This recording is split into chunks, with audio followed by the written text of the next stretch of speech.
como somos muchos, hay poco tiempo, pues lo vamos a hacer todavía más complicado y vamos a plantear una dinámica de charla distinta, más interactiva, en la que vamos a hablar de 5 temas, porque esto se llama Bitcoin en movimiento, o sea, cosas que están pasando, y vamos a poner sobre la mesa 5 temas, y de los 5 temas os voy a pedir que alguien se anime a hacer una pregunta, a hacer un apunte, porque esto va a haber 5 personas que van a dar su opinión de cómo están yendo esos distintos temas en Bitcoin. Alguien también del panel le va a hacer un apunte, un reapunte de estoy de acuerdo o no estoy de acuerdo, y espero de vosotros que hagáis la pregunta que lo rompa todo o el apunte que sume, lo que consideréis, ¿vale? Pero esa va a ser la dinámica para intentar escuchar un poco a todo el mundo en este panel tan multitudinario. Bueno, estoy contentísimo, obviamente, de que estén todos los asistentes de todos lados del mundo, pero a mí particularmente me gusta que esté Franco, porque Franco es de las personas que a mí me enseñó cuando entré y tiene esa perspectiva de estar en Bitcoin desde 2010. 11. 11. Bueno, pues ya no me gusta. No, entonces, desde 2011 son 13 años. Sí, wow. Es bastante loco esto. Entonces, el primer tema es perspectiva, ¿no? Perspectiva en la evolución de Bitcoin. Tú has visto Bitcoin de todos los colores.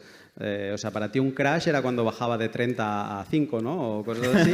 De 33 a 2. 33 a 2, que es cuando entraste, ¿no? Ahí en medio, una buena bienvenida te hizo Bitcoin. Yo te quería preguntar, en estos 13 años han pasado muchas cosas, guerra del tamaño de bloque, activación de Taproot, que si la custodia sí, que si el uso de Bitcoin como dinero, que si ya no se puede usar como dinero, que si las inscripciones. ¿Cómo ves a Bitcoin? Desde ya muy bien, obviamente el historial ha marcado que la realidad se impone y bueno, bien. Optimista, pero tal vez en el tema de esta charla iba a ser, lo habíamos adelantado recién ahí, como un poco el Contrera, porque en cuanto a los cambios más recientes es como que no son muy utilizados y comparo con lo que pasó antes. Y me puse a pensar, de hecho recién me puse en una listita de cosas cambios tecnológicos que se hacían en el protocolo y qué tan rápido eran utilizados por la masa de bitcoiners, ¿no? La mayoría de los usuarios. Hoy en día tenemos cosas nuevas como Silent Payments, bueno, Taproot, que ya no es tan nuevo, pero bueno, todavía califica de nuevo, Vault 12, cuando tenemos invoices que son fijas en Lightning. ¿Qué tanta gente usa eso? No mucha, creo, usuario real, más que, tal vez acá sí, porque somos un público muy bitcoiner de raza, pero en general, usuarios bitcoiner del mundo como utilidad, creo que no usan tanto esas tecnologías.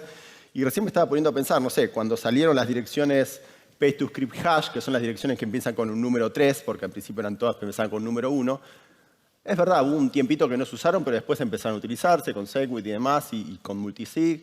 Cuando empezamos a usar las direcciones Bech32, Native Segwit, también hubo un tiempito que no, pero más o menos después al toque empezaron la infraestructura, empezó a utilizar direcciones que empezaban en BC1. Y por ejemplo, Taproot, ¿hoy cuánto vamos de Taproot? Fines de 2021, ya bastante. ¿Cuánta gente ha utilizado una dirección Bech32M? O sea que es BC1 P, ¿no? O Q. No, P. ¿Cuánta gente ha utilizado una dirección de esas? ¿Cuántos exchanges soportan esas direcciones? Tal vez hay muchos exchanges sí, pero no todos. ¿Y cuánta gente tiene hoy en día en su wallet una dirección de ese estilo? Creo que casi ninguno. ¿Alguno su dirección default cuando le da a otra persona es de Taproot? 1, 2. O sea, es como que la mejora está buenísima, lo que logra, pero no es tan demandado por el mercado, podemos decir. No hay tanta gente que la utiliza. Y así con un montón de cosas ha pasado, creo. Y es como que... Pero tal vez es normal que pase. Tal vez realmente Bitcoin ya ha llegado a un nivel que no es necesario. Y entonces tal vez el que necesita esa dirección porque necesita ese feature adicional que necesita Taproot, la va a utilizar, pero el resto de la gente no. Y eso hace que tal vez no haya tanta atracción en esa nueva feature. Y vamos a ver con Silent Payments, con cosas con Vault 12 y ese tipo de cosas. Mismo Lightning, ¿no? ¿Cuánta gente usa Lightning más allá de los nerds y los super bitcoiners que estamos acá? En general mis amigos que no son tecnológicos, no son super libertarios, tienen Bitcoin, ninguno ha utilizado Lightning. Y yo soy super light y demás, pero también es verdad, bueno, después lo vamos a charlar seguro en accesibilidad y demás, qué tan fácil es usar Lightning. A ver si vamos. No en custodial, o sea, yo suelo recomendar Phoenix, pero le doy a un amigo mío que no es tecnológico Phoenix y se choca con bastantes paredes generalmente. Bueno, o tiene que usar Moon, pero tampoco Moon no es Lightning real, podemos decir, ¿no? Tiene ciertas trabas y tiene que hacer un pago y de pronto hay una transacción on-chain. Es como que creo que Bitcoin ya ha llegado a un nivel que tal vez muchas de las cosas que se están haciendo en el protocolo, iba a decir en primera persona, y quién soy yo si no soy developer, pero bueno, que estamos haciendo, iba a decir, tal vez no terminan siendo utilizadas y eso las deja como en un segundo plano. Diego, ¿apuntas a algo? O sea, concuerdo en la visión en parte. Hay algunas cosas que vos mismo comentabas, Franco, que decías, bueno, por ahí todas las mejoras que se van haciendo ahora en el protocolo o en el desarrollo tecnológico no se empiezan a usar tan rápido. Y yo creo que lo que pasa tiene que ver también con la masividad, entre comillas, que tiene Bitcoin, ¿no? O sea, tal vez un cambio antes salía y a los 3, 4 meses lo usaban 100 personas, que eran los 100 que estaban, era una adopción casi total. Hoy en día lo usa más gente, por ahí lo usan 120. Lo que pasa es que son 120 sobre los miles y miles que usan Bitcoin. Tenemos público más nuevo ahora, público que no está tan metido y público que hay que atenderlo con otras necesidades de facilidad y usabilidad. Y los incentivos para resolver esas necesidades son complicados, ¿no? Si pensamos en wallets, hay gran cantidad de wallets que todavía no encuentran un modelo de negocio sustentable, es mucho a base de donación. ¿Dónde están los incentivos para crear herramientas o servicios que usen esos desarrollos como Taproot o Silent Payments y todo lo demás? Entonces, es verdad que se puede sentir que el progreso es lento, pero por ahí hay que revisar más que esa parte del contexto general, no dónde están los incentivos para hacer uso de eso, porque al final de cuentas el uso es en la capa final, en la que nos toca a todos nosotros, no todos, porque todos son Bitcoin acá seguro, o la mayoría, pero esas personas comunes que no van a estar ahí en el barro, ¿no? ¿Hace cuánto no hay un soft fork también? Hace no sé cuánto se charlan propuestas y todavía no sale una. Me he dado cuenta que la fórmula que planteaba es un fracaso porque si empezamos a hacer preguntas ahora va a ser un lío, pero las vamos a dejar al final, vamos a dejar hueco. Pero el primer tema, no nos olvidemos, perspectiva. Yo me lo estoy haciendo encima con el formato que has hecho ya. No, ataca, no, rómpelo. Para nada. La idea es que salga un Cristo de aquí. Era para que defienda él la otra postura. Entonces, viendo esto, seguramente muy relacionado con lo que decía Franco y el punto un pelo más optimista de Diego, o más racional, vamos al tema de la custodia. Porque en la custodia también han pasado como muchas cosas y quizá no todas se están utilizando. Entonces, Landavaso, sí. ¿Hacia dónde está yendo la custodia en este movimiento que tiene Bitcoin constantemente? ¿Dónde estamos ahí? Y mira, además, ligando un poco con lo que decían ellos, yo creo que podemos hablar de la evolución del Bitcoin en dos niveles, ¿no? Uno es a nivel de protocolo y luego es al nivel de aplicación, que es el que normalmente va un poco con delay respecto al de protocolo, ¿no? Y sí que es posible que en los últimos tiempos ese delay se haya incrementado un poco, ¿no? Y puede ser que haya un poco de asincronía. Pero sí que estoy viendo que a nivel de aplicación están sucediendo cosas y sobre todo a nivel de autocustodia, ¿no? Entonces, si haciendo un poco de resumen, voy a intentar categorizar la autocustodia. Tenemos la de toda la vida, la que tú tienes unas palabras clave que tú las pones en un papelito y las escondes en algún lugar, ¿no? Entonces, bueno, esto es lo que hemos tenido hasta la fecha, ¿no? Entonces, más hacia adelante, pasamos a tener autocustodia con redundancia. Entonces, aquí quiero clasificar entre dos tipos de redundancia. Luego hay híbridos, pero hay una redundancia que sería espacial y otra que sería temporal. ¿La espacial cuál sería?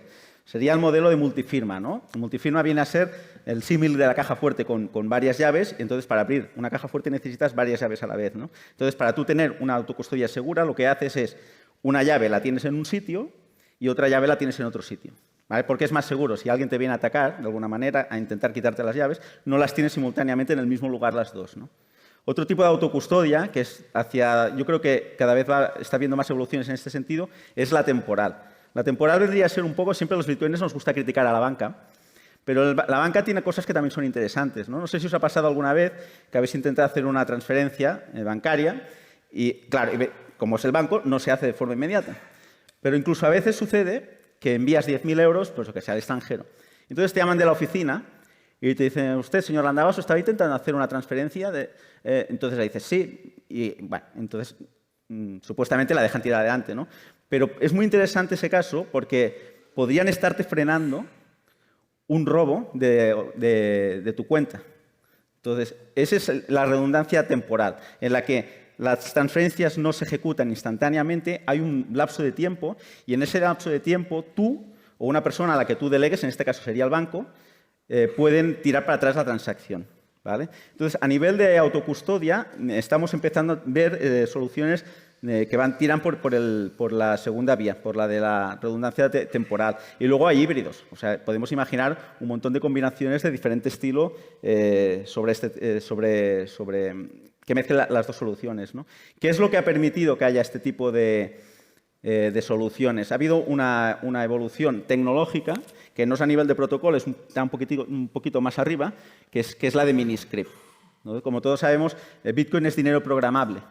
Pero ¿cómo se programaba? Se programaba con un lenguaje de programación que se inventó Satoshi Nakamoto que se llama Bitcoin Script, que tiene cierta complejidad, ¿no? Entonces llegó este señor Peter Wille, que es el que inventa todas las cosas de Bitcoin, y creó como una especie de lenguaje script superset del otro, que en realidad sigue siendo, este lenguaje llamado Miniscript sigue compilando a Bitcoin Script, o sea, al final siempre tenemos el Bitcoin Script, pero este Miniscript nos ha permitido a los desarrolladores crear soluciones de forma mucho más sencilla, soluciones mucho más imaginativas y soluciones que además son mucho más seguras, ¿no?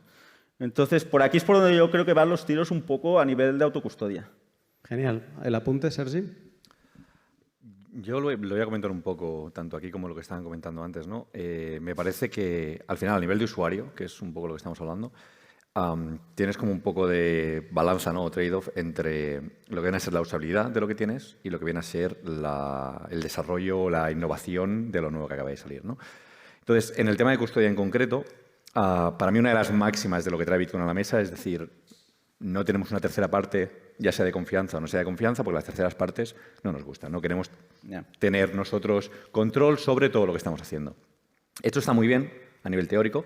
A nivel práctico, tiene el problema de que si tú no tienes nadie que te respalde con tu dinero o con lo que estás intentando hacer, si tienes un problema, el problema te lo comes tú. En este caso podría ser, si pierdes las claves, si tienes un setup en el que lo has querido hacer entre dos personas que tienen, que tienes como un co-ownership entre estas monedas, son tuyas y mías, y de repente entramos en desacuerdo.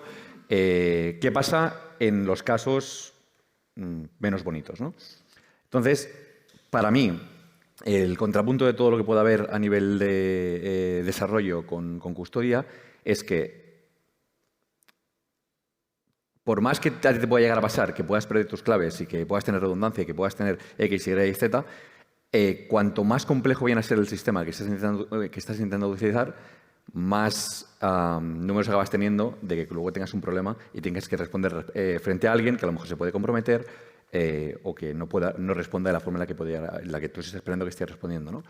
Por ejemplo, para mí una solución muy interesante de custodia es cocustodia. Es decir, tú tienes un setup en el cual tú en todo momento tienes, o sea, el Bitcoin sigue siendo tuyo, pero tienes un servicio que te lo proporciona alguien que te ayuda en el caso en el que puedas perder tus dos claves, en el caso de que tengas un setup 2 de 3 o un 3 de 5 o el que sea, ¿no?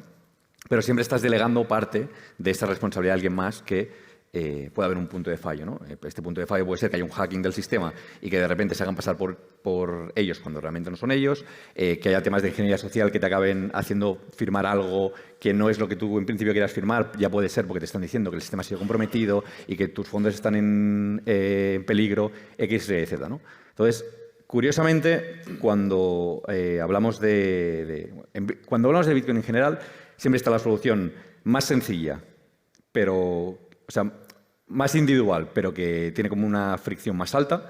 Y luego está la solución con más intermedios, que da una interfaz de usuario más interesante, pero que tiene compromisos, ¿no? Y con el tema de que estabas hablando hace un momento de los upgrades, viene exactamente igual.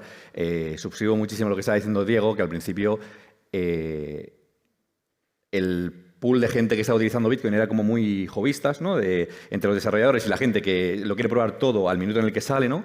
Y al final llega un momento en el que te das cuenta de que el upgrade que ha habido sí que a lo mejor abre las puertas a cosas que son muy interesantes a nivel futuro, pero que hoy en día yo tengo mi Bitcoin en mi hardware wallet y a mí me es indiferente tenerlo en una BC1 que tenerlo en un pay to script hash, que tenerlo incluso en un pay to public key, porque lo voy a gastar de aquí a 20 años. Entonces, moverlo para mí resulta un problema, ¿no?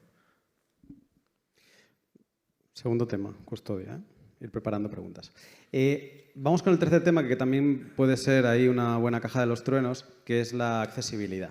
Porque en esto también, viendo todo lo que ha pasado el año pasado con las inscripciones, básicamente que se ha traducido en una congestión de la mempool que ha hecho, no complicado, porque se han seguido confirmando transacciones y Bitcoin ha seguido funcionando un bloque cada 10 minutos, pero el problema era que dejaba de ser accesible para buena parte de la humanidad, ¿no? La gente que no se podía permitir pagar $100 de comisión, pues ya no utilizaba esa capa base de Bitcoin. Entonces, yo te quería preguntar, Lorena, ¿cómo estás viendo la accesibilidad o la evolución de la accesibilidad a Bitcoin?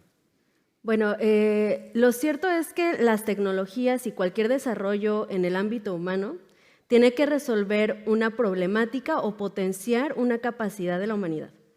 Entonces, cuando tú tienes Bitcoin, que funciona, sí, es seguro, sí, pero tiene ciertas restricciones respecto a ese acceso, tienes que encontrar diferentes formas de potenciar la accesibilidad humana hacia eso y resolver esa problemática que acabas de poner sobre la mesa.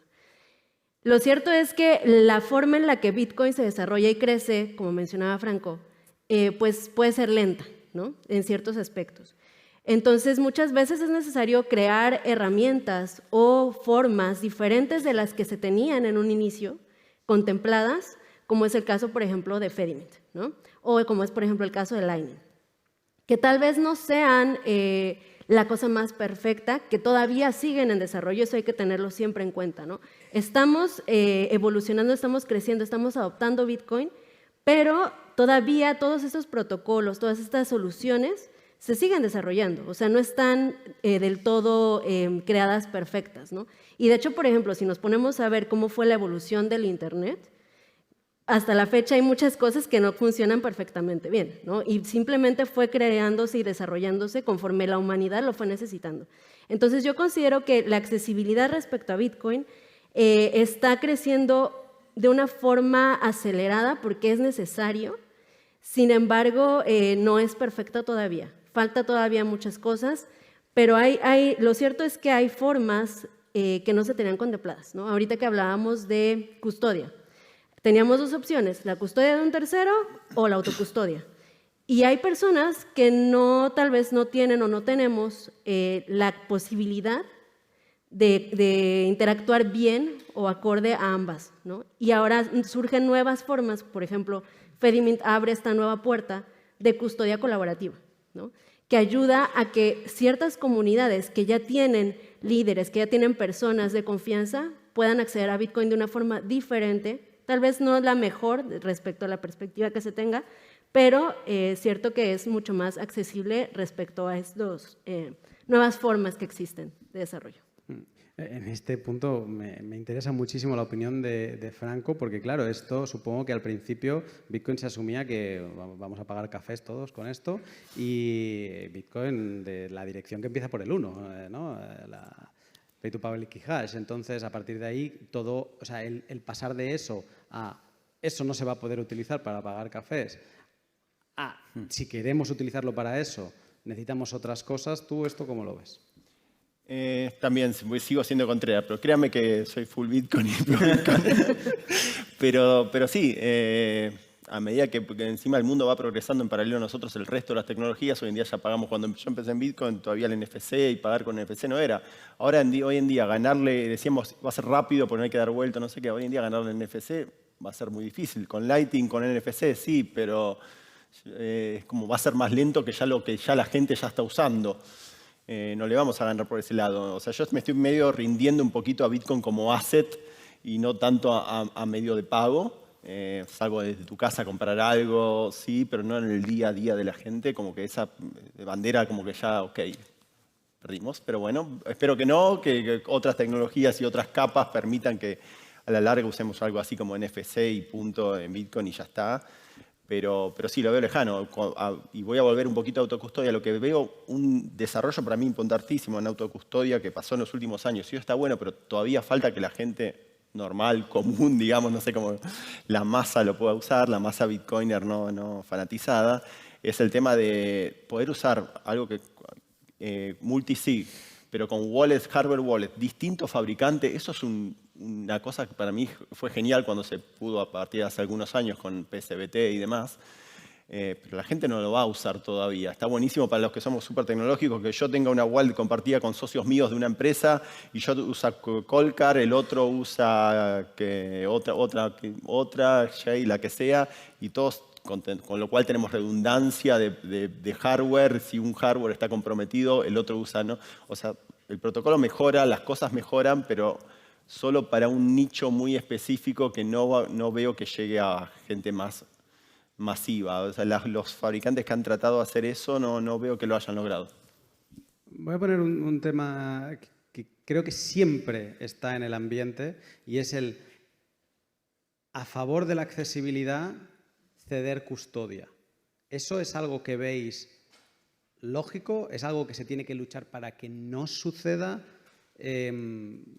¿Cuál es vuestra opinión en esto, Sí, Franco? Bueno, quien quiera también. A lo mejor es no ceder custodia, sino no ser tan consciente de lo que estás perdiendo. Te pongo un ejemplo. Yo ahora he estado desarrollando una aplicación, ¿no?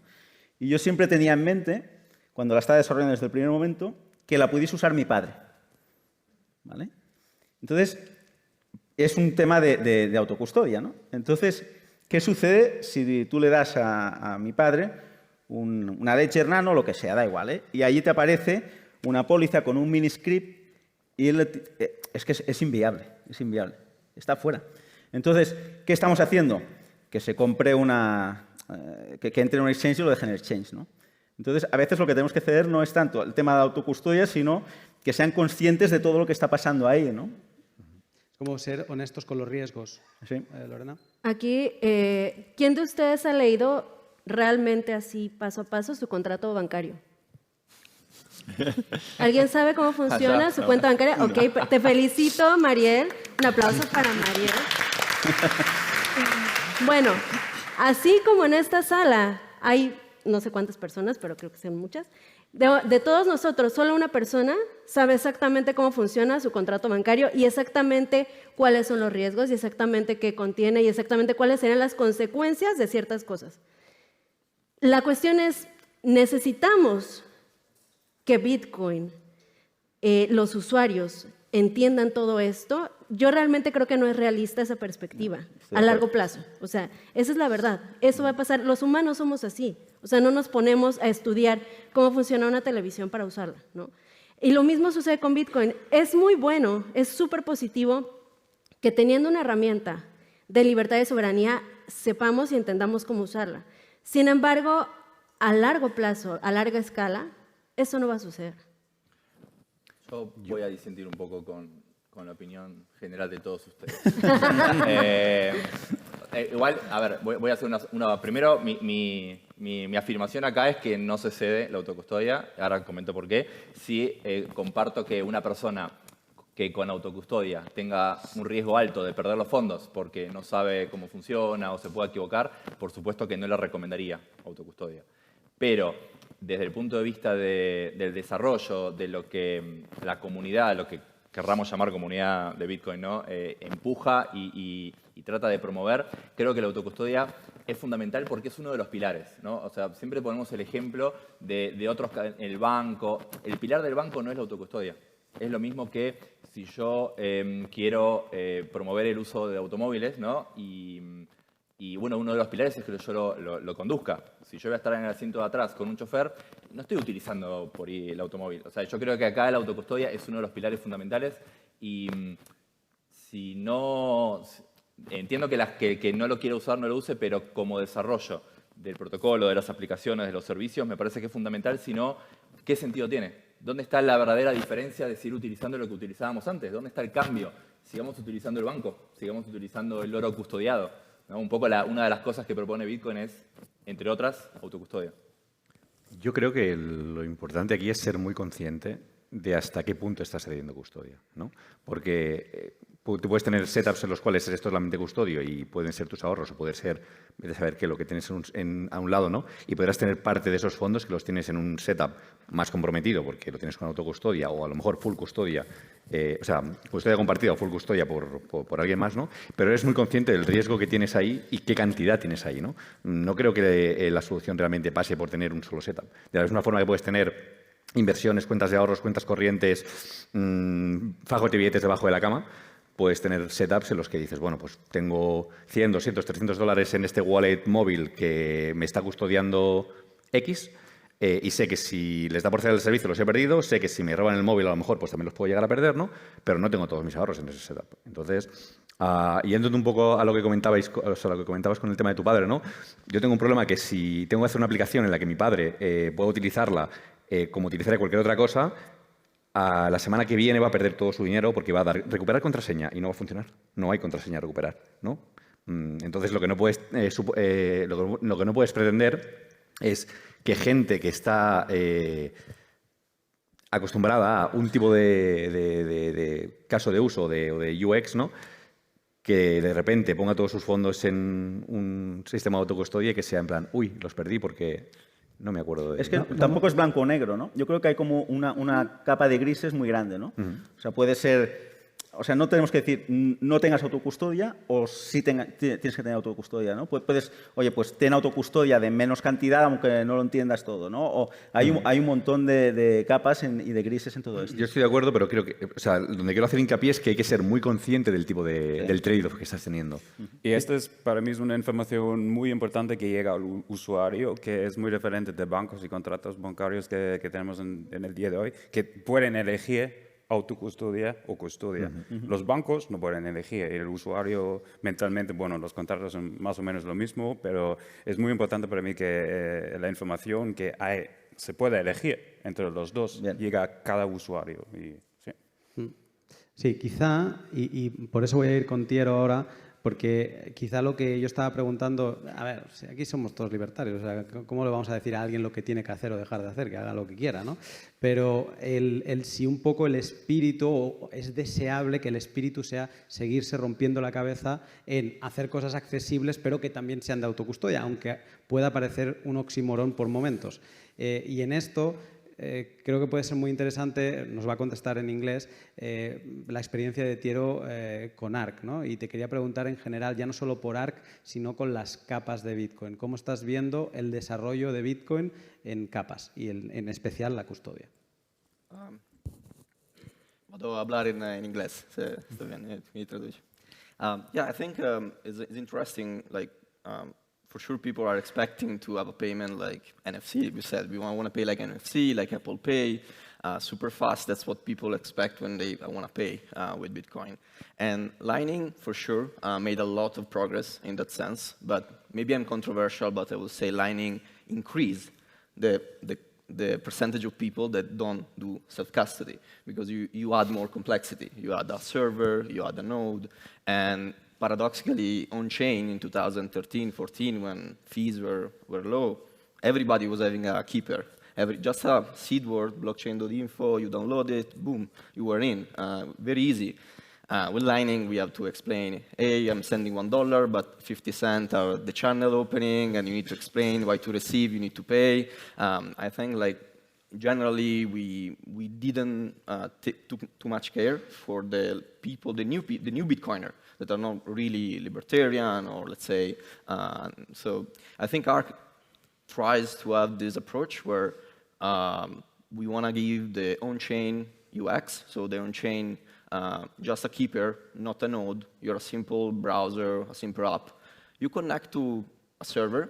This server cannot steal your money, which is Bitcoin. That's why there's a unilateral exit.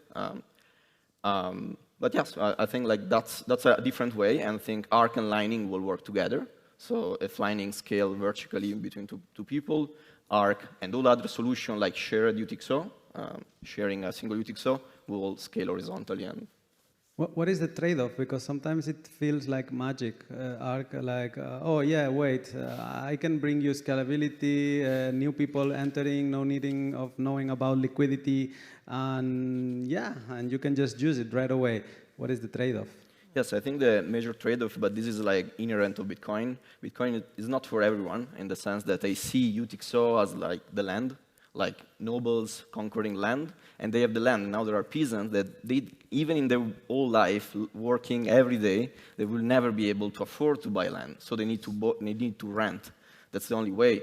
And I really see this. There will be a way when fees will be in the future 1,000 just to get in the next block, and $1,000 you're gonna rent UTXO. You're not gonna use it. And I think ARK is a solution. And the trade-off is there. Yes, you need to pay to have the privilege to have self-custody. So it's a recurrent pay. To exit, you mean? No, also to keep having a self-custody. Yes, to exit, to keep having a possibility to exit in the future. So I think the major trade-off there is I need to pay a rent on a side. This is a provocation, I know, but I think there will be no other ways, even to own a channel, right? So you cannot even own a channel in that future, in the 20 years ahead. So I think this is a major trade-off, and I don't think anyone has a solution to that. You know, it would be feel magic otherwise. Would covenants change something of those trade-offs? We'll make much more cheap the rent. But there would be a rent. Yes, yes. Just as a note of what you were saying, I feel like that's kind of like changing the problem from like having a Lightning service provider, right? And like paying them to like do all the channel management and so on. And in the end, like they are custodying your Bitcoin in this case, right? So like if you have like a service provider, they may be like providing your service, having like the actual ownership of the channel, right? But you're just like paying that fee in order to be able to use it. In this case, you are the owner, but you're paying rent in order to use the service, right? So like, I mean, I don't think like nothing scales free in this sense. Like you have to like pick your own poison. But yeah, just like, I mean, you're saying that Lightning is not for everyone. Like in this case, like it's like ARK wouldn't be for everyone either, right?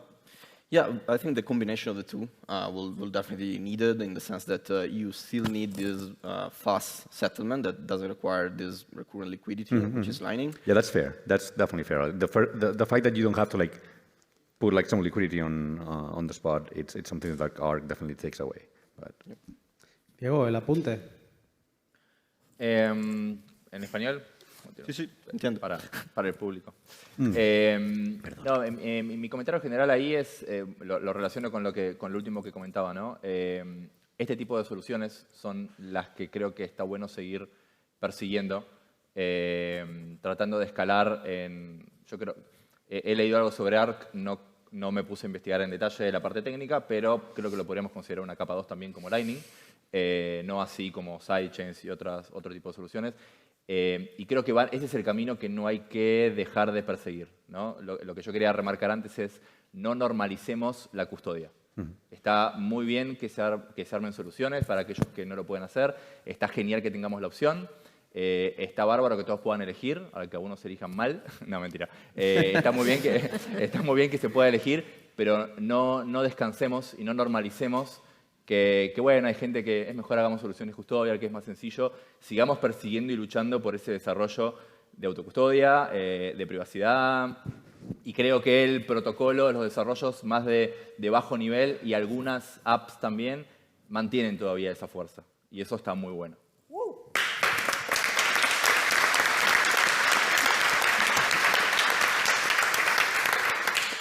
Y por añadir, que antes te escuchaba Sergi, no me mordía la lengua, el que si mi padre va a acceder y lo va a perder, yo creo que eso lo consiguió Moon, con todas sus deficiencias en comisiones y tal.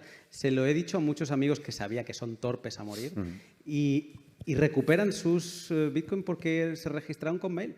Sí. Y hacen un recuperar contraseña y no pierden sus Bitcoins. Obvio. Entonces, pero volvemos a otra vez exactamente lo mismo. Es como... Pero es self-custody. Sí, pero es un trade-off en función de qué estás pagando de fees común al final para tener un sistema que realmente no es totalmente Lightning o no es totalmente... ¿no? O sea, nada es skill free, es lo que están intentando decir todo antes. Tiene trade-offs. Moon no ha solucionado aquí tampoco, pero que sí que aporta una solución interesante para eso, ¿no? Para esa persona. Bien, hostia, qué bien que vamos de tiempo, increíble. Entonces, me falta el último gran tema. Bueno, no lo he ido remarcando, pero tenemos la perspectiva, la evolución de Bitcoin, la custodia, la accesibilidad, las capas. Y ahora vamos con el último tema, ir preparando las preguntas, por favor, porque ahora venimos. Vamos con Taproot, que al ser el último soft fork, que se han enquistado los soft forks, ya parece que no va a haber consenso para activar nada, a menos que se esté rompiendo todo. Venía a solucionarlo todo. No sabemos si lo está solucionando o no, eso es lo que le quiero preguntar a Kilian ahora, pero al menos no está haciendo ruido, o no tanto ruido. ¿Cómo ves a Taproot, Kilian? ¿Es realmente la crítica es lógica o está habiendo una evolución y está ayudando ya a Bitcoin Taproot? Bueno, de verdad lo veo un poco diferente, especialmente en el aspecto que ha dicho Franco antes.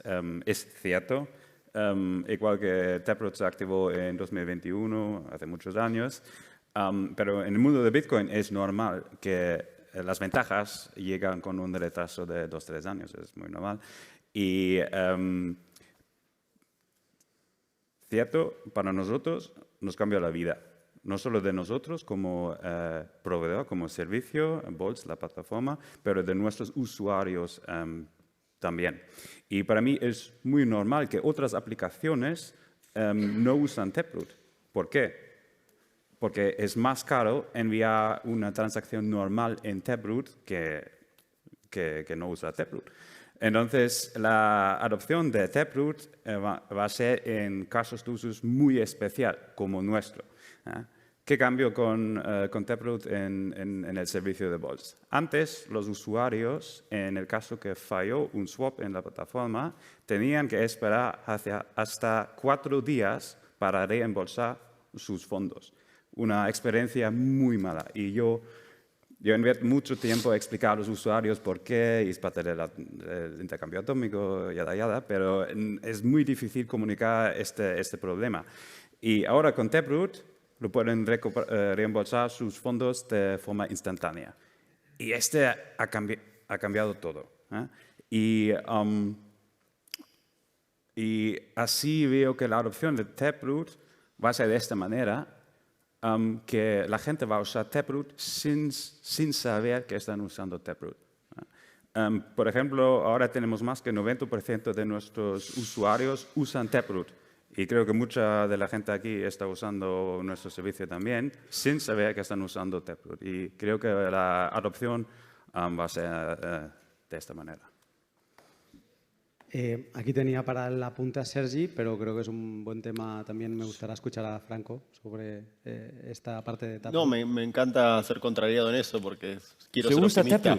Se usa Taproot, estamos usando Taproot. El problema es cuando tengo Moon y le doy a alguien una dirección de Taproot, después no me pueden enviar. Eso me jode porque en Moon es más económico si me están enviando a direcciones de Taproot. Pero bueno, estamos en eso. O sea, la industria va a ir primero y el usuario final va a llegar después o lo va a usar sin saberlo. Y está buenísimo que sea así y me encanta que pase así. Ahí es donde realmente yo me lo estaba haciendo antes al principio, cuando ha empezado todo. Vamos a cerrar un poquito el círculo. Yo estoy muy de acuerdo con lo que dices. Al final, el hecho de que el usuario no pueda recibir en una cierta dirección o con un cierto servicio porque la aplicación no ha llegado a implementar esa parte, ¿no? Yo lo había puesto como default en Moon. Después me cansé y dije, no, saco la default y pongo Segwit normal por si no... Pero eso te puede pasar en un exchange, se puede pasar con una aplicación concreta. Y para mí, sin intentar ser muy... se queda mucha controversia con esto, es un poco de cómo de perezoso es el desarrollador que está detrás y cuánto necesita ese servicio, ¿no? Por ejemplo, pasó durante muchísimo tiempo que... no Binance. Coinbase no implementaba Lightning, ¿no? No había depósitos en Lightning, no había retiradas en Lightning. ¿Por qué? Porque no les interesaba. Sin más. O sea, hacía años que Segwit estaba en funcionamiento y no podías pagar en Segwit con Coinbase. ¿Por qué? Porque no les interesaba. Sergi, batching transactions. Bueno, además, sí, por supuesto. O sea, la cuestión no es el hecho de decir, es que nadie lo está utilizando. A veces, muchos de estos usuarios van a través de una aplicación concreta que es muy masiva y esta aplicación, por X, Y o Z, no lo está implementando, ¿no? Yo estoy muy de acuerdo con Kilian con el tema de la adopción de Taproot. Creo que trajo a la mesa casos muy específicos. Al final, como tú comentabas, para transacciones normales de movimiento de dinero para arriba y para abajo no es tan eficiente. Lo que intenta enabling, no me sale la palabra en castellano ahora, habilitar, son casos de uso mucho más concretos, o sea, mucho más complejos, ¿no? Y el hecho de que sea muy transparente que estás utilizando un caso de uso mucho más complejo, ¿no? Pero esto de que dijeron de Lightning en Coinbase también da otra perspectiva de otro tema. Prometo que mañana tengo otro panel y voy a ser optimista, pero es un poquito patético también que empresas como Coinbase, Sapo lo hizo, está bien, pero Coinbase, que es más grande, mucho más grande, tiene que terciarizar su Lightning en Lightspark, contratar a un tercero porque ellos mismos no pueden desarrollar Lightning. Tan complejo es Lightning. No, que realmente pueden... no. No, porque de la misma forma que no era tan complejo implementar Taproot, de retirar en Taproot, son 4 líneas de código. Literalmente. Si no lo implementas es porque no te da la gana, no porque sea complejo. Que no quieras correr un nodo de Lightning porque a lo mejor no quieres tener en cuenta todo el hecho que puedes tener con temas de liquidez, balancear canales y demás, y tener todo eso online en hot, me parece genial. Pero que no implemente retirada en Taproot, por ejemplo, no tiene un motivo de complejidad, ¿no? Es súper sencillo y, como siempre, Coinbase activó las tiras de Taproot como últimos, pero teníamos que esperar hasta Coinbase permite sus usuarios enviar dinero, Bitcoin, a una dirección de Taproot. En el mundo de Bitcoin tarda 2-3 años, es así. Y solo con presión en Twitter y... Para mí, el último apunte que quería dar sobre esto, perdón, sobre todo el tema de softforks en general, ¿no? O sea, me voy a basar un poquito más, de nuevo, en lo que se estaba comentando antes, con el tema de cuánta gente hay en el sistema, ¿no? Si hablamos de los últimos softwares que ha habido históricamente en Bitcoin, podríamos coger rollo CSV, podríamos hablar de Segwit y podríamos hablar de Taproot, ¿no? Cuando hubo CSV, la aplicación era muy directa. Era para solucionar un problema muy concreto. Se hizo un software para solucionar un problema muy específico. Hoy en día, eso sería inviable. Hacer un cambio tan grande, el conseguir tanto consenso para solucionar una cosa muy pequeña, sería inviable. Pero en ese momento se consiguieron hacer locks temporales en contratos en Bitcoin, que era una cosa que se quería hacer. Perfecto. Con Segwit también había una cosa muy concreta que se quería solucionar, que era poder implementar Lightning. O sea, estaba la propuesta de Lightning, pero Lightning no funcionaba con Bitcoin exactamente como era, porque no podías tener contratos 2 de 2 y con un cierre... o sea, poder abrir y cerrar canales de Lightning de forma segura, ¿no? Y se implementó Segwit básicamente para hacer que todo fuese más barato, pero para conseguir que Lightning fuese seguro. Taproot fue un poco más darle herramientas al usuario. Es decir, vamos a hacer que el usuario pueda tener contratos generales mucho más privados. Quizá los desarrolladores también, ¿no? Más, o sea, a mí me da la sensación que Taproot te da un playground al desarrollador de aplicaciones, sí. Que es donde estamos viendo que se está aplicando. Sí. Y trajo Schnorr también.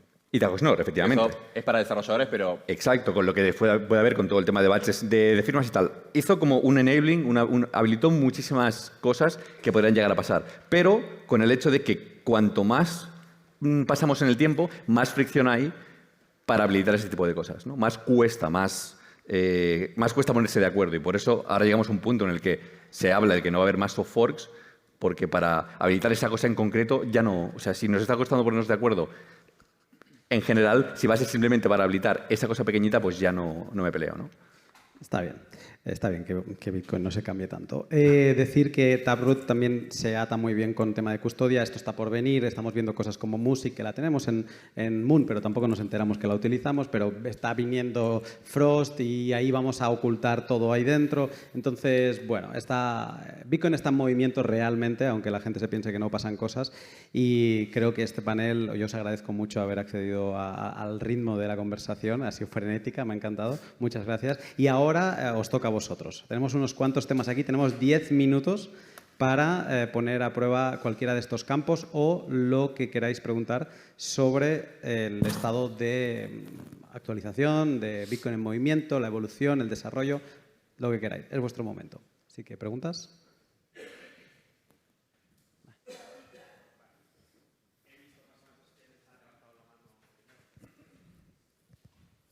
¿Está aplicando la ley de Decentralized, el manda? Quejas a él, ¿eh? Nada, yo pensaba que este panel era más sobre el futuro. Se habla mucho de Lightning, ¿vale? Taproot, muy ligeramente sobre los covenants y nada de BitVM, que no sé si... No, pues, muy buena. Un poquito sobre eso, aunque sea, ¿no? O sea, ¿cómo lo veis? Viabilidad, problemas, no sé. ¿Quién la agarra? BitVM. How do you see it? Yo puedo dar mi opinión sobre BitVM. A nivel conceptual me parece muy bien. La primera propuesta era bastante poco utilizable, o sea, estaba a nivel conceptual, era muy guay y demás. Conseguir hacer un deployment de eso era muy complicado. BitVM 2 parece bastante más factible. Yo personalmente soy del parecer de que cuando lo vea, me lo creeré. Sin más. O sea, el problema de todos estos sistemas es que el caso bonito, el caso de Rosa es muy, muy bonito, pero el caso en el que el que nadie se pone de acuerdo, en el caso en el que todo tiene que ir on-chain, son muchísimas transacciones, o son transacciones muy grandes. Entonces, si acabar haciendo una ejecución de código BitVM te implica 3 bloques en cantidad de datos, pues para mí no me parece muy viable, ¿no? ¿Estoy diciendo que no va a funcionar? Para nada. Creo que hay muchísima evolución y creo que se está moviendo muy rápido. Pero, de nuevo, cuando lo vea en funcionamiento, me lo creeré un poquito más. ¿Más preguntas? Sí. Cada cual debe dar el uso a Bitcoin de acuerdo a su momento vital. Y el tema de la custodia y el uso de Bitcoin a veces está como parcializado entre las personas que usan a Bitcoin como reserva de valor y el ideal de utilizar a Bitcoin como instrumento de intercambio P2P, ¿no? Entendemos que Bitcoin nace en un entorno regulado y controlado y ninguno de nosotros acá creo que ha pagado el café allá abajo con Bitcoin. Sin embargo, como mencionaba Alfred anteriormente, en el ciberespacio es que se puede utilizar más Bitcoin. ¿Qué opinan ustedes del tema de Nostr y cómo está impactando en que pueda ser que Lightning y Bitcoin pueda ser usado más allá de la reserva de valor como instrumento de P2P en el ciberespacio? Gracias. A mí me parece que Nostr abre una puerta muy interesante y es crear un sistema descentralizado de transmisión de imágenes, de mensajes al mundo entero a través justamente de la misma comunidad, ¿no? Asemeja un modelo que podría ser utilizado no solamente en cuestión, por ejemplo, de redes sociales o comunicación, sino en otras aplicaciones que podrían ser la solución para desplazar esos sistemas de comunicación que tenemos actualmente, que se basan en algo súper centralizado, como por ejemplo es el caso de WhatsApp, de Facebook, de incluso Telegram, ¿no? Con todo lo que sucedió recientemente. Nostr para mí fue como una especie de ventana, y te lo digo siendo una no tan usuaria de Nostr, cuando sucedió esto que pasó con Telegram, ¿no? Entonces creo que nos da esta visión de una posibilidad hacia el futuro. Sin embargo, todavía falta mucho por recorrer en cuanto al desarrollo de Nostr y en cuanto a la usabilidad del mismo. Sí. Yo quería acotar ahí brevemente con respecto a Nostr. No tengo una mirada pesimista, tampoco muy optimista. En ese sentido soy cauto. Me gustaría ver qué pasa cuando realmente, digamos, el sistema a nivel técnico va a soportar lo que se supone que va a soportar, ¿no? Tengo mis dudas al respecto por cómo funciona. Y con respecto al uso de, si esto puede ayudar tal vez al uso de Bitcoin con Lightning, como pagos y demás, una opinión parecida. La verdad que hoy en día con los apps que hay en Nostr, y que para el que no sepa es en el ámbito de las redes, de similar redes sociales que funcionan en Nostr, en vez de, además de dar un like, uno puede mandar algunos sats.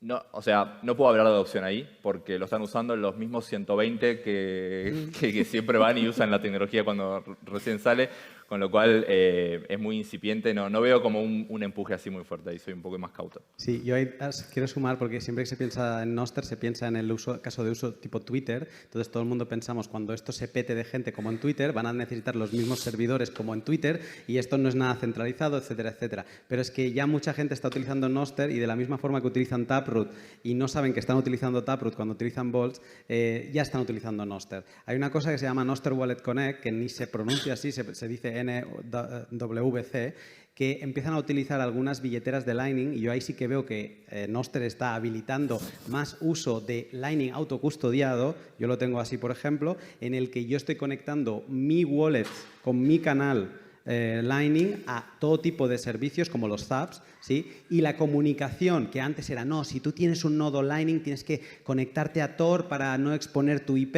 No, pues ahora la comunicación de que un cliente de Nostr le dice a mi billetera, envíale 21 sats a esta dirección, a esta invoice, ¿sí? La comunicación es vía Nostr Wallet Connect, que es una comunicación en un servidor concreto, ¿vale? Pero es entre esas dos partes, en un relay de Nostr, y le envía la comunicación y le dice, vale, envíaselo, ¿no? Entonces, esto, hay mucha gente que va a estar haciendo pagos, va a estar conectando su billetera, que parece que es magia, y la capa de comunicación no es un Twitter de Nostr, es Nostr, el sistema de mensajes de Nostr, que están informando y están conectando wallets con otros casos de uso. Así que yo sí que creo que va a habilitar más uso, incluso uso de Bitcoin autocustodiado, pero es pronto. Un caso de uso interesante ahí, por ejemplo, si alguien ha utilizado Fedi, cuando tú utilizas, hay un bot que se conecta con ChatGPT, pero se hace top-up con Sats. Para poder utilizar esa herramienta que está dentro de la aplicación, se utiliza Nostr, justamente. Y ahí no lo ven. Y la gente, o sea, cuando te aparece el mensaje de abrir como mod con Nostr, la gente no se pone a leer que está usando Nostr y nada más le pone sí, ¿no? Y eso es lo que habilita esta interacción entre esta herramienta que es súper útil, sobre todo en lugares donde no hay tanta accesibilidad a herramientas de AI. Y tiene una interacción entre Bitcoin, AI y Nostr, ¿no? Esa herramienta está increíble. Buenísimo. Última pregunta. La dictadura de Decentralized. Si es breve, 2. No. Muy buenas. A ver, esto no es una pregunta en sí, sino una reflexión para la comunidad y para vosotros los que estáis aquí, que sois divulgadores, sobre todo, no es una pregunta, como digo, y es la reflexión a la que me ha llegado José Luis, con una cosa muy interesante que ha dicho, porque ha comentado a su padre que ha hecho algo o ha pensado en que iba a hacer algo que yo con mis hijas, como developer de mis primeras páginas web, utilizaba cuando tenía menos de 10 años para experimentar la UX y siempre las usaba a ellas para llegar ahí. Y ha hecho una reflexión muy interesante que enlaza con hacia dónde va Bitcoin. Y si nos lo llevamos al plano de marketing, la pregunta que habría que hacerse es ¿a quién nos interesa captar? Bitcoin, ¿a quién nos interesa captar que ya no esté dentro? Porque los que somos frikis, como yo que tengo 55 años y que empecé con un Spectrum, a mí no hace falta que me cuenten películas. Lo que tenemos que es que ampliar la familia y sobre todo que vayan a la autocustodia, que estoy muy de acuerdo en lo que ha dicho, pero ahora mismo es imposible. Una de las razones que creo que tiene la barrera que tiene la gente mayor, sobre todo de los 70 años, es el sesgo de opinión que tienen. El sesgo de opinión es quién le va a explicar a una persona de 70 años en adelante que en realidad son los que tienen la mayor capacidad de ahorro y hoy en día atesoran la mayoría de las propiedades, inclusive los ahorros de esta sociedad, porque ahora mismo estamos en una sociedad en la que se está primando el que se revaloricen las pensiones por encima de los salarios de los demás ciudadanos. ¿Por qué no hacemos algo o cómo habría que llegar a ese tipo de personas? Mis padres mismos, cuando yo quiero convencerlos, Tenemos que terminar. Sí, voy terminando ya. El problema al final es que el sesgo de opinión es que siempre se encuentran con gente joven que explica esto. Y a esa gente joven no le dan la credibilidad que a alguien de su misma edad. Y ahí es donde está, digamos, una de las principales barreras. Ya no la tecnológica, sino el problema de la divulgación. Y ya con esto termino. Pero cuando lo dice Juan Ramón Rayo ya empiezan como a decir... Y entonces yo creo que es como una mancha de aceite, ¿no? Tiene que irse extendiendo poco a poco. Efectivamente. No sé, pero gracias. Muchas gracias. A ver, yo creo... No tenemos tiempo, Di, pero ha habido un proof of work aquí de alguien que ha saltado de aquí a aquí. Aquí, adelante, por favor, la última y cerramos, ¿eh? El proof of work, somos el stake regular. Pero... Breve. Para hablar de que Bitcoin está en movimiento, tenemos que hablar de los avances buenos, pero también tenemos que hablar del riesgo tanto sistémico como sistemático. Tal vez hace 7 años era como, bueno, sí, el 51% attack no es tan posible, pero ahora sí. También toda la hegemonía de control cada vez está más presente, cada vez más estados quieren presencia. ¿Dónde estamos avanzando en la parte de riesgo sectorial? Me interesa saber ahí, porque a pesar de que no hemos llegado al caos anarquista y al colapso económico, eso puede pasar. Entonces, ¿dónde está el riesgo ahí, en ese avance? Fácil para terminar. Perdón, necesario también. Sí. Bueno, me parece que uno de los riesgos más grandes respecto a la adopción es el impacto que se tiene en las perspectivas de las comunidades y también la exposición, ¿no? Todos vemos economías circulares de la señora haciendo artesanías y aceptando Bitcoin y todos, ¡bravo!, ¿no? Ajá, y después, ¿qué pasa? ¿No? Y después la señora, ¿qué va a hacer con ese Bitcoin? ¿Sabe qué hacer con ese Bitcoin? Está entendiendo incluso los riesgos que tiene al tener Bitcoin respecto a las regulaciones, respecto a la cuestión fiscal. O sea, porque vivimos en un mundo que tiene muchos riesgos y no solamente me refiero a un ataque o a que pierda sus fondos. O sea, incluso ese tipo de exposición no lo estamos contemplando, ¿no? Y es muy hermoso el acercar herramientas de tecnología que apuntan hacia la libertad, que te dan esa posibilidad de ser libre y soberano, pero también existen todos esos riesgos que tampoco estamos contemplando, ¿no? Entonces creo que hay que tomar en cuenta también ese tipo de realidades al momento de pensar en herramientas, al momento de pensar en soluciones y al momento de pensar en estrategias de acercamiento de Bitcoin hacia los seres humanos, hacia las comunidades, ¿no? Yo no acabo de ver cómo ese símil no lo puedes aplicar también en que esa mujer que está haciendo tema de artesanía está cobrando en pesos argentinos. ¿Cómo? Que yo no veo cómo ese símil no se puede aplicar igual a que esa persona está cobrando en pesos argentinos o en bolívares o en... Quiero decir, la exposición a lo que pueda pasar con la moneda la tiene exactamente igual. No, claro que ¿no? sí. No sí, creo sí. que Bitcoin añada más allá. Sí que puede haber un 51% attack, como estás hablando tú, ¿no? Bueno, o sea, si llegamos a un control hegemónico del Estado sobre Bitcoin, llegarías al mismo punto en el que tienes un control hegemónico del Estado sobre la moneda que forma parte del Estado, ¿no? O sea, para mí sería más peligroso que hubiese un control hegemónico externo al Estado de eso y que de repente todo el valor de Bitcoin se fuese porque alguien que tiene un interés por dilapidar el valor de Bitcoin atacase el sistema de forma... O sea, que consiguiese atacarlo y funcionase, ¿no? Pero en el caso que estabas poniendo tú en concreto, creo que la exposición que tú puedes tener a qué haces después con ese dinero, a qué exposición tienes a que lo puedas perder, no lo sepas custodiar, X, Y, Z, te viene a qué puedes hacer si estás en un país en el que tu moneda se devalúa un 10% mensual y tienes que buscarte la vida para saber qué haces con ese dinero para no perder el valor de lo que estás buscando, ¿no? Y por eso es que, por ejemplo, en países como Venezuela, Cuba, que de hecho tenemos un panel después que yo voy a moderar, y ahí le voy a pedir tips a Luna para moderar bien. No. Hablamos sobre esas realidades, ¿no? Donde justamente Bitcoin representa no una posibilidad de riesgo, sino una solución inmediata a una problemática que envolvió a todo un país, a toda una economía, por el mal manejo del Estado, ¿no? Entonces, ahí en ese momento, obviamente si estás entre perder toda tu riqueza a exponerte tal vez a algo que no entiendes muy bien, pero que es útil, bueno, obviamente eso, ahí ya no hay ni que pensar, ¿no? Sin embargo, sí, o sea, Bitcoin, y pareciera tal vez mi discurso muy anti-Bitcoin, pero me quería justamente meter tal vez en ese papel de contemplar lo que no estamos viendo, ¿no? Pero sí, Bitcoin al final de cuentas es una solución, una posibilidad que yo creo que es maravillosa y siempre hay que abogar por la autocustodia, siempre hay que abogar por herramientas que apunten hacia eso.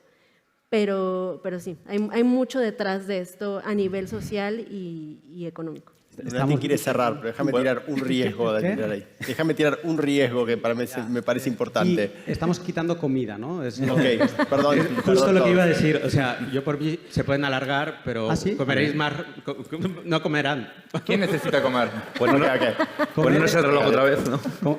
Comer es de pobre. No. Comer es pobre. No, ya en serio, tenemos que ir cerrando. Últimos Yo consideraciones. quería dos cositas, pero dale. Dale, Franco. Ya tiro, bueno, ya Tira tu está. cosita y yo tiro mis cositas. Ya empezamos listo. No, uno de los riesgos que yo veo en cuanto, no tanto por el lado que, bueno, los riesgos que comentaron están bien, pero el que más miedo le tengo yo es, no tanto los estados, sino el establishment en general, es qué pasa si tuviéramos una situación como la que tuvimos en 2017 de crisis interna de Bitcoin, de protocolo para un lado o del otro, hoy en día, cuando tenés ETF y estados con activos. La opinión de Bukele y de BlackRock en el ETF, y Bukele con su wallet propia de un estado, o otros estados que tengan Bitcoin. termina influyendo en el protocolo después para qué camino va a ir, porque si Bukele y BlackRock te dicen no, vamos a elegir la cadena tal que porque nos gusta más este cambio de protocolo, Bitcoin puede ir por un camino distinto y tal vez la comunidad más rebelde quiere ir por otro y tenemos todo un conflicto que hoy en día es muy distinto a lo que pasó en el pasado. Eso me da más miedo a mí. Sí.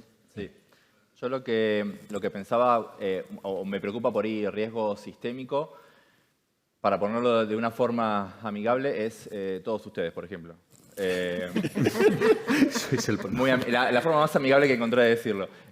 No, yo creo que los usuarios, ¿no? O sea, Bitcoin es tecnología, es una herramienta, pero es un bien tipo red. O sea, yo creo que necesitamos y queremos que más gente lo adopte y lo utilice. Entonces, para mí, uno de los riesgos más grandes es, o llamémoslo apatía o las no ganas de utilizarlo. Y eso puede venir desde imposición o manipulación del Estado, corporativismo, medios, lo que sea. Pero a fin de cuentas son cada una de las personas.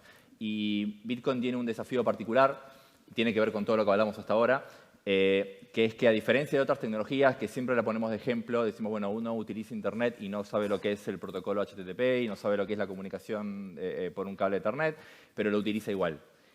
Bitcoin, podemos evolucionar, pero hay una línea que es muy difícil de cruzar. Es que si el punto de Bitcoin, uno de los pilares, es la autocustodia, es una red que realmente esté descentralizada, ¿no? Porque si vamos a terminar teniendo 2 nodos en todo el mundo y toda la gente lo tiene en ETF, ya está, perdimos. Entonces, si queremos que eso suceda bien, necesitamos que cada persona que lo utilice tenga un mínimo conocimiento, un mínimo de responsabilidad para tener ese poder. Y eso es una barrera que es muy difícil cruzar ocultándole al usuario cómo funciona. Podemos avanzar, tenemos mucho para avanzar todavía, pero hay una barrera que es muy difícil de cruzar. Y para cerrar, por ahí con una reflexión o una frase marketinera, yo creo que la tendencia que vemos es el futuro es centralizado. Por eso Bitcoin. O sea, por eso estamos acá. Porque queremos cambiar ese futuro. O sea, porque la tendencia va para un lado y, bueno, y no va para un lado solamente porque los estados llevan ahí. Las personas quieren ese futuro centralizado. Eso es lo que más me preocupa. No me preocupa el que lo quiere imponer, no me preocupa el que se beneficia y lo defiende, me preocupa el que le gusta y lo aprueba y lo aplaude. Y eso es muy difícil de combatir. Pero bueno, por eso estamos acá.